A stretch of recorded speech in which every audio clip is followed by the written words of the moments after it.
Welcome to the Silhouettes of Success podcast with your host, successful entrepreneur, broker, and business mentor, Amber Weitzer.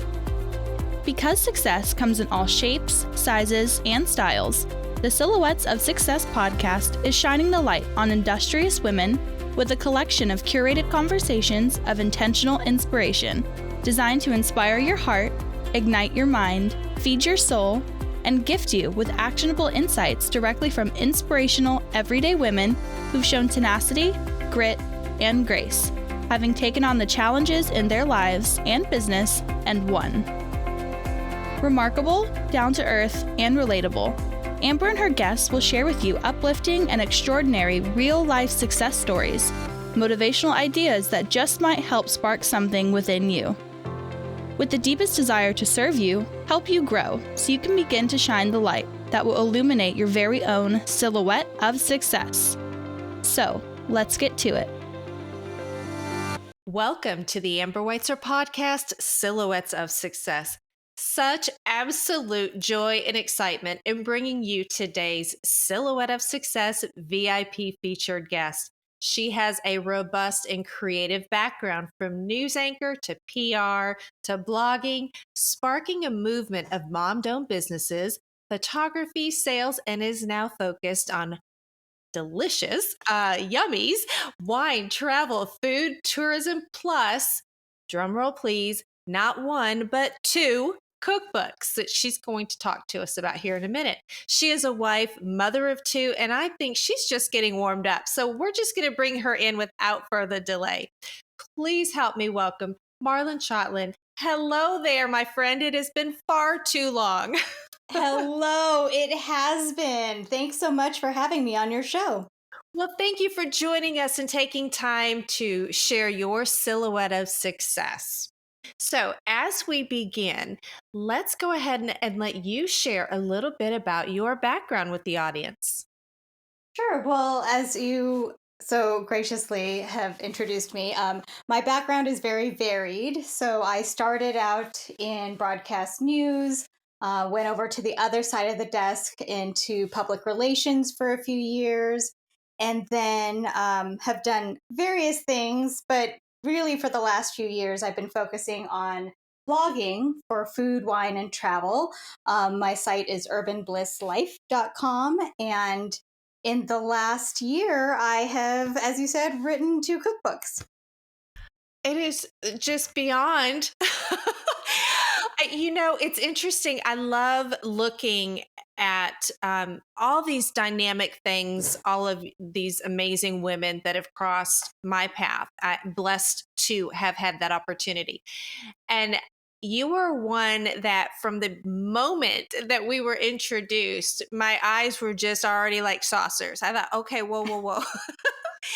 And you have not slowed down in any sense of any word since then. So you've been so very productive over the last many years since we've last talked. Delicious accomplishments and your books. Share a little bit with the audience about your cookbooks. Well, first of all, I never thought I would write a cookbook ever in my life, let alone 2 in 1 year.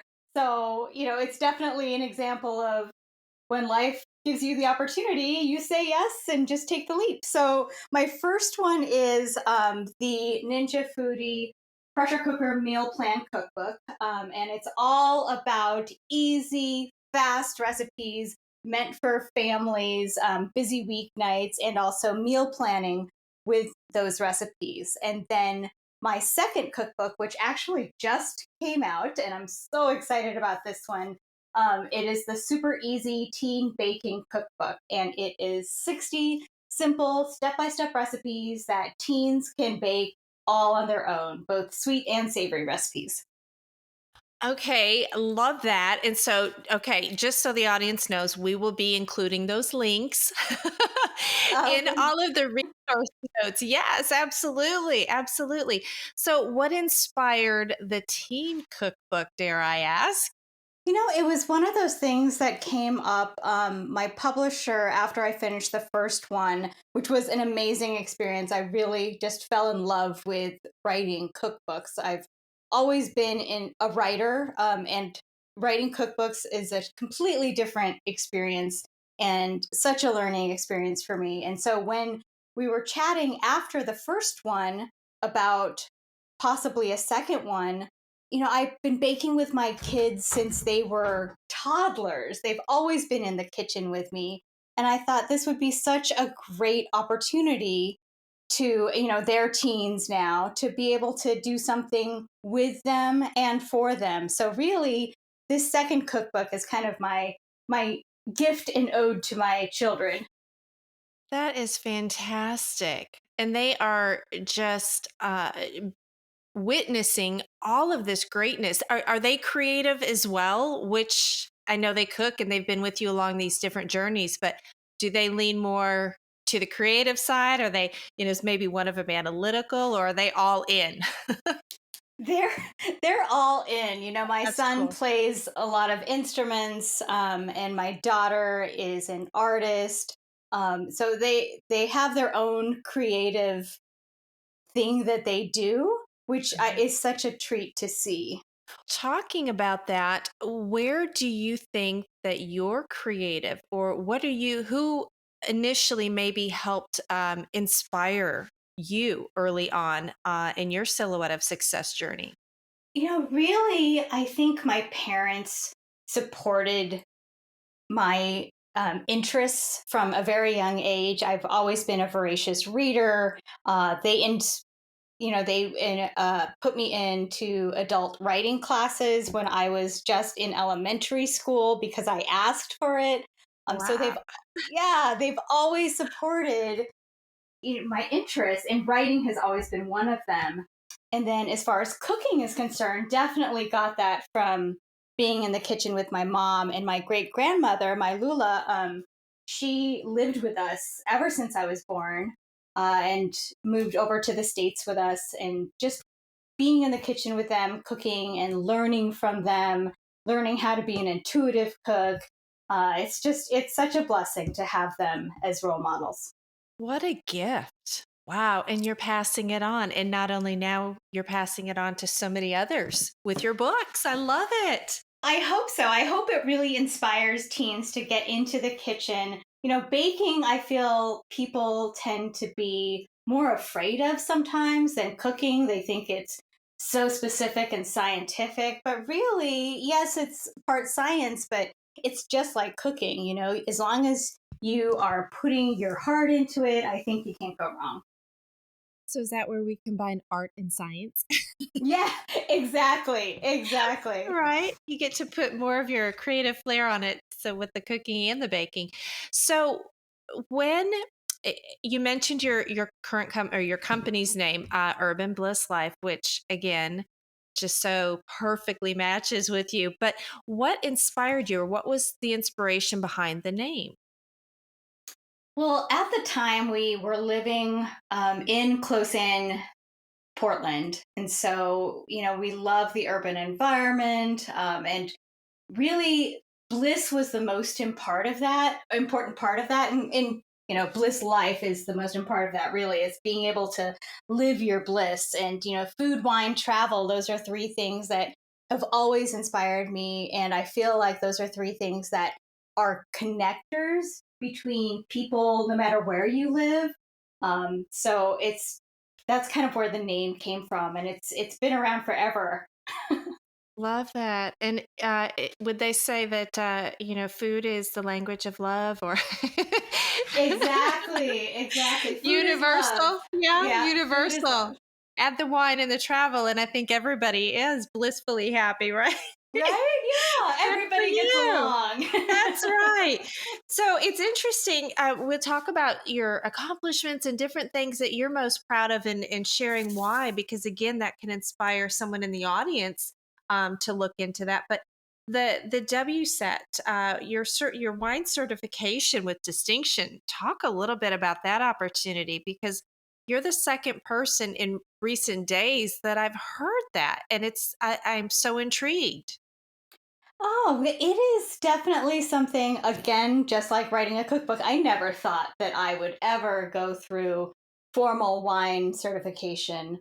But as I was working more and more on wine stories and really being entrenched in the Oregon wine industry, which I just have a huge passion for, all of these people are amazing who work in it. I really wanted to learn more. So WSET is what was recommended to me as a good option for continuing education. So I did the WSET 2 and was pleasantly surprised to not only have passed, but passed with distinction. So Well, congratulations. That's thank quite an you. achievement. Thinking about all of these things that you're doing and just how amazing and talented you are, but being the successful creative that you are, where do you turn when you maybe need some inspiration? Or if you find yourself in that maybe creative slump, how do you get back on track? Oh, good question. I feel like that's something everybody comes across at some point, right? We all get Yeah. into a slump, no matter what our profession is, or whether it's a slump in, just life in general, especially the last couple of years, right? We've, Indeed. I think that more of us have been like, huh, what do we do now? So for me, I get my inspiration and motivation from a lot of different sources, and just the everyday life inspires me. Just watching the people in my life and how they deal with things, seeing other people succeed, no matter what it is, whether it's as a mom or a dad, or whether it's with their garden. I just get so much inspiration from watching other people kind of shine. And it just kind of helps push me in my own life, to figure out, okay, what else can I do, and how can I do this better? It's so interesting. I'm taking notes. I'm a copious note taker. I think I say that all the time, but it is what it is. But I'm sitting here writing some of the things that you're saying, and I just wrote the word light and circled it, and you said shine at that very same time. So Oh, I think it is so um, organic and authentic. I mean, we watch you, and everybody's going to log on and take a look at all of your social media, and hopefully, follow you and look at. But your YouTube videos too. I mean, you just light up the screen, and you draw us in. ah, oh my gosh, thank you for Yeah. saying that. I don't like Yes. being on screen, but I just have fun with it. And, Well, but it's so genuine. So isn't that funny? Because maybe you're right. And that was another question. We see all of the success that maybe our peers, or maybe even more so as women, sometimes we see, oh, how is she doing it? Like if I were to Mhm. show everybody the bullet points you sent me, I would have just been, tap out, done, cannot call her. What is this? But we see that in perception is, and then you don't see behind the curtain, as they say. You don't see all the Mhm. woes and the tears and the hard and the long hours. But how would you say that you do get to do it all or get it done? Or are you very structured? Do you have hard goals, or are you more spontaneous? Is that creative? Do you have any of that mixes in with the hard line? Accountability. Yeah, that's all of it is Yeah. tough, right? for Yes. for everyone. Yeah. I feel like in some ways every single one of us is faking it till you make it. It's you say yes and you'll Yeah. figure it out afterwards, right? So Yes. I'm very spontaneous, but throughout the years I've really honed in on what are my values, what are my Hmm. truths, what doesn't speak to that. So I am better now about saying no to things that don't follow those values and don't help my family and benefit my family, or help me become a better person. Things that don't fit my values, I'm better at saying no to, and I think that helps a lot. Because I feel like when a lot of us will say yes to things and our gut is just like, ugh, there's something is telling me not to do it, but it's a great opportunity. Well, it could be a great opportunity, just not for you, right? So I'm trying to be better about that. And I think I am better than I was, 10 years ago, but it's always a work in progress.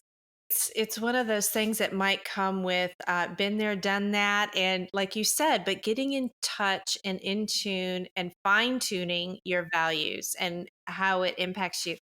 Mhm. That's so cool that you shared that, because a lot of times we all, in the audience, you may feel that, but to hear somebody say it again, it puts it in the forefront of your mind. So I'm sure that's going to help somebody out there for sure. Well, yeah, and also knowing that, I can't do everything on my own and nobody can. So, we Mhm. all need to lean on other people. Um, and I think that also helps us just do a better job at what we are doing is being able to bring other people into our lives and help us. And, we can help them as well. Fantastic. Great advice. So, in thinking along those same lines, whatever project you have on the horizon or projects, um, what are maybe some positive adjustments that you can think of that you've made in your life or your environment to help support your growth, your dreams, and your goals? That's a great question. Well, in addition to the saying no, I think uh, it, simple health things. I don't know if you know, but I went through breast cancer a couple of years ago. And that really shifted my outlook on things. And I'm fine now, by the way, if anybody's concerned, it's all gone. But it has made me slow down a little bit. It has made me prioritize my health, and exercise is a huge part of my life now. And it wasn't before. I mean, I just wasn't interested in exercise before. I was like, there are better things to do. But and being able to get a good night's rest, like those are all things that I think are an important part of my life now that help enable me to actually do more. So I didn't know that. So very grateful that you are fine and everything is in the clear, as they say. So Yeah. I didn't know that. What a journey for you and your family during that time. Yeah, it Yeah. really was. And, I feel very fortunate that, my husband is so supportive. He's always there. My kids were really supportive. I have great, friend structures. So everybody was really supportive. And I feel for people who maybe don't have that during that type of journey because it can be tough, but made it through. Wow, you did, and we are all so blessed again. Just learning about that, I'm sitting here pausing to reflect. But the something I was going to ask you is, was there ever a specific point in time, event, or key situation in your personal life that forced you, or professional life, to face a monumental challenge or shift within your business or career? What was the result? And if it was positive or painful, how did that situation help you grow? Right. Well, the cancer was definitely a big one. Yeah, So that was a right? big one. And you know what? Yeah. People joke about 2020. I'm like, oh, 2020, 2019 was Yeah.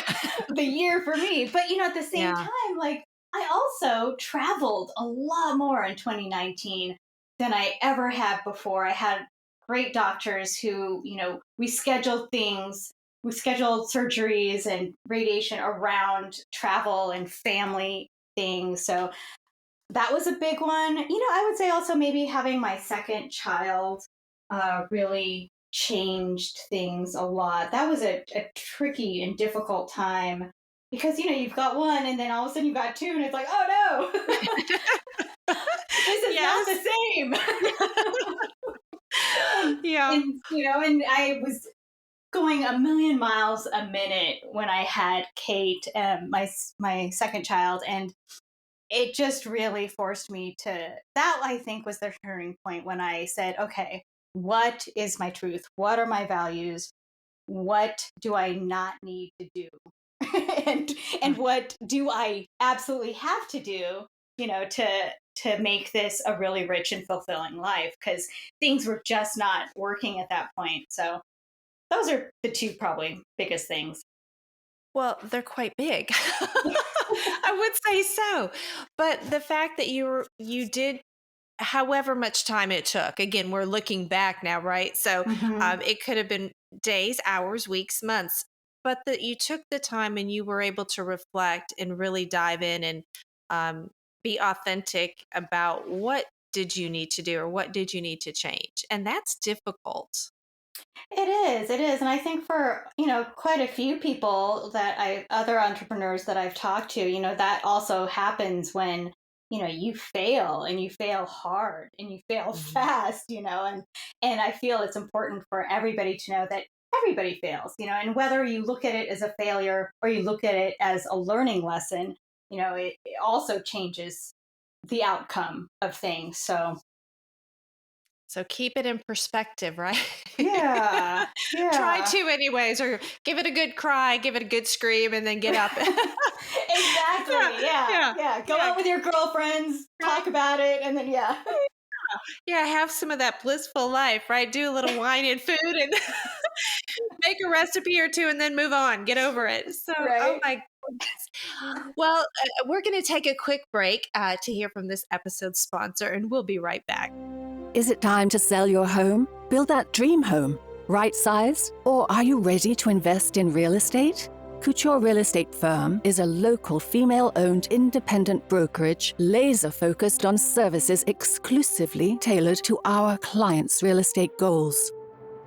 With our forward-thinking business model, we have a fully mobile, luxury real estate concept allowing convenience, flexibility, efficiency for our clients in style. Amber Weitzer, broker-owner of Couture Real Estate Firm, has over 20 years in the real estate industry and is a second-generation broker. She provides straightforward business practices, integrity, and intelligence with a commitment to a high-touch, consistent customer service experience.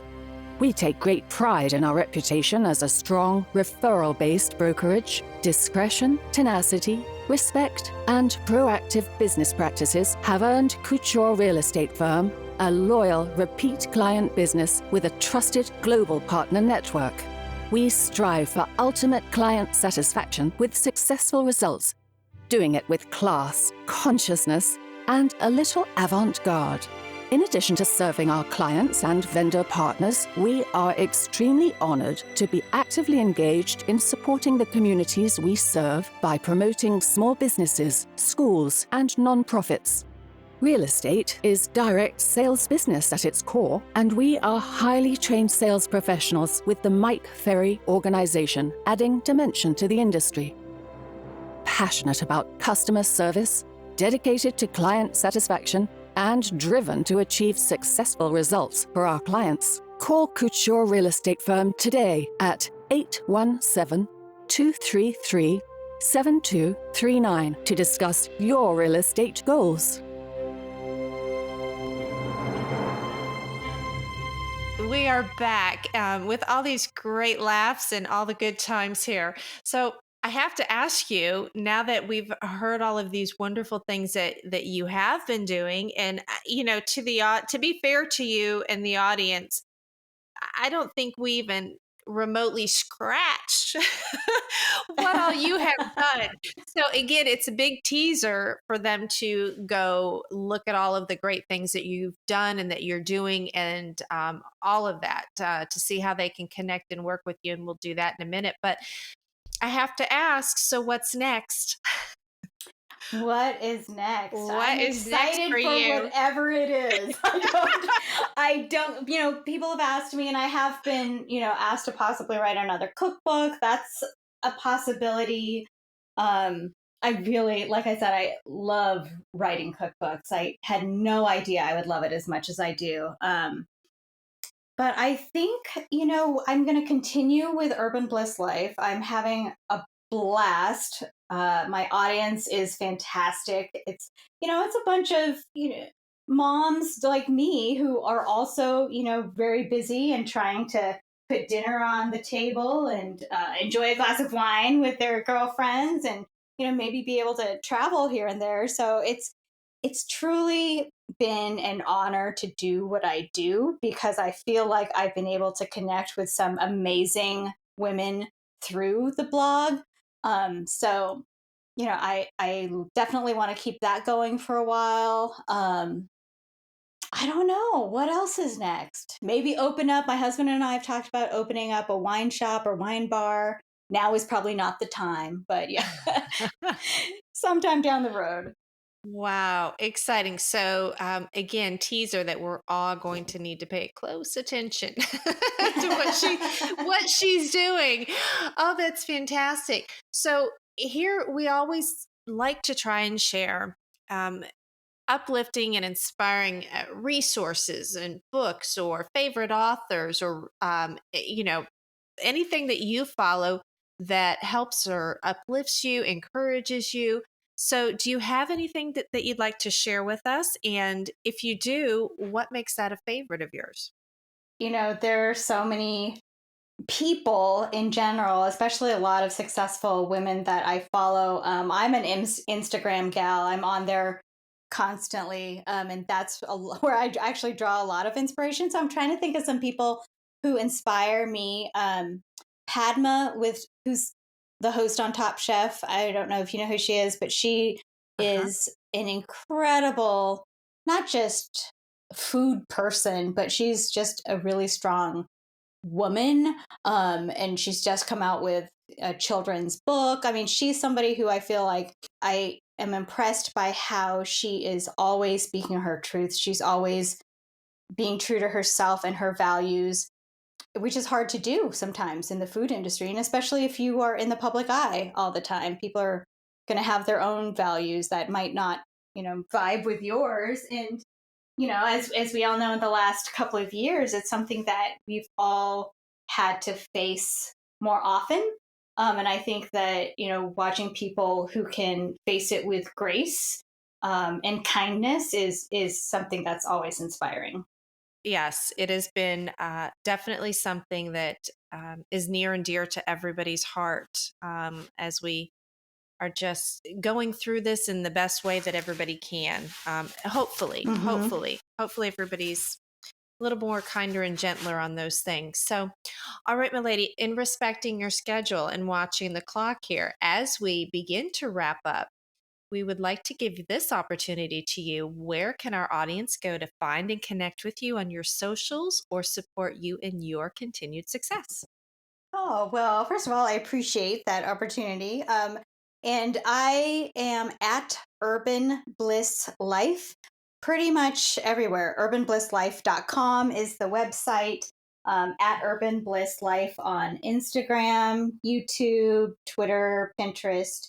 I am on TikTok, but I'm also not on TikTok. So you'll find my account, but yeah, I don't think I've posted on there since the beginning. What's your vibe on TikTok? I think it is a really fun platform. I am a goofball and would love to be on it, but I am also a more reserved goofball compared to other people. So Yeah. I reserve that kind of ridiculousness for my family. Yeah. Lucky them. But I love it. Like, I will sit there and I'll watch, a bunch of TikToks, and they're hilarious. There are some that are really good at being informative and educational while also being silly. But yeah, I just feel like I need to decide what not to do again, and that's on the it's not it's not Yeah. on my priority list, but it's Right. fun. It's definitely fun. Oh, that's awesome. I have to get the insights for the audience from the pros who are leaps and bounds ahead of me in certain things. I know my limitations. So, all right, my lady, as we close out, thank you once again for sharing a snippet of your silhouette of success with us. It has been a genuine treat visiting with you this evening. Oh, thank you so much. I really appreciate the opportunity to be on your show, and I love the chance to reconnect. Fantastic. All right. And again, just so the audience knows, we'll share all of the new links. And if you want to send me over, since I have you still, and we don't need to edit this out, send me over the links to your cookbooks, however you want the Oh, yeah. audience to, yeah, so send those over my way. Great. Will Okay. do. All right, my lady. Have a great evening. And once again, thank you for spending time with us. Thank you. All right. Talk to you soon. Bye. Thank you for joining us on this episode of the Silhouettes of Success podcast. If you enjoyed the show, make sure you subscribe so you don't miss out and join us for all the new episodes. We are here for you and with you. We encourage you to share this podcast on all your socials and pass on the light to help illuminate another silhouette of success. Amber would love to hear from you, and you can find her on Facebook, LinkedIn, Instagram, or head over to amberweitzer.com. Let's connect. Help us all shine and leave us a review too. To find out the latest ways to inspire your heart, ignite your mind, and gain actionable insights, subscribe at amberweitzer.com. We are honored, humbled, and full of joy that you've tuned in. Remember, you are exactly where you need to be, right here with us. This is the Amber Weitzer podcast, Silhouettes of Success.